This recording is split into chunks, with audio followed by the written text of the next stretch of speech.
એક બહુ અદભુત પ્રસંગ ભક્તો તમને બતાવો. જગતમાં હેત બંધાય તો કેવું થાય.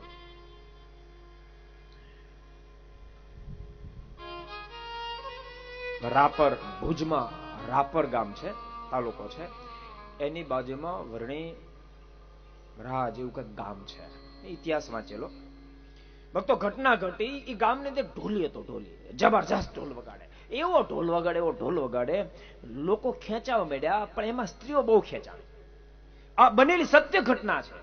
સ્ત્રીઓ એટલી બધી ખેંચાણી, પછી ઢોલ વગાડે ને આખા ગામની સ્ત્રીઓ ઘર છોડી છોડી નીકળી જાય. અને એ ઢોલ વગાડે ને ગામની તમામ સ્ત્રીઓ ચારે બાજુ ગોળ ગોળ રાસ લે. હવે ઢોલી ઢોલ વગાડે ને ગામની સ્ત્રીઓ, એમાં આહિરની દીકરીઓ બધા રાસ લઈ, લોકોને પોસાય. લોકો રોકવા માંડ્યા ને ધણીઓ રોકવા માંડ્યા, ભાઈઓ રોકવા માંડ્યા, પિતા રોકવા માંડ્યા, પણ કોઈનું ન માને. અને ભક્તો ઇતિહાસ એવો લખાણો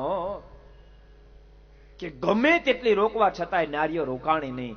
પછી લોકોએ મનમાં વિચાર કર્યો ઢોલીને પતાવી દેવો પડશે. એક દાડો ઢોલી બરાબર ઢોલ વગાડવાનો પ્રારંભ કર્યો અને ગામની તમામ નારીઓ એ ઢોલીની પાસે રાસ લેવા માટે જતી રહી.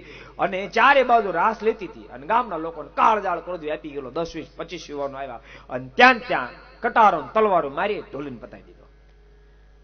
પેલી 140 નારીઓ રાસ લેતી હતી અને 140 નારીઓ આ ઘટના જોઈ અને ભક્તો ઢોલીમાં એવું હેત થઈ ગયેલું, એના સંગીત ઢોલમાં એવું હેત થઈ ગયેલું. ઇતિહાસે નોંધ લીધી.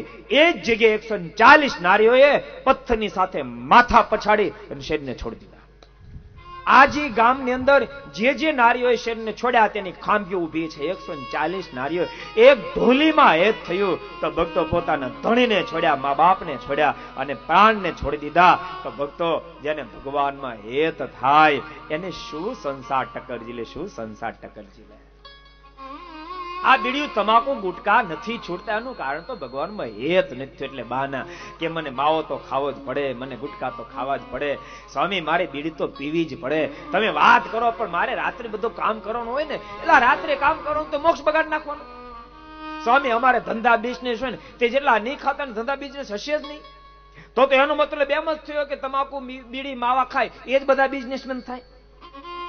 પણ આ જીવ ભક્તો જ્યાં સુધી પરમાત્મામાં પ્રેમ નથી થતો ત્યાં સુધી તુચ્છ પદાર્થને પણ છોડવા માટે શક્તિમાન નથી થતો.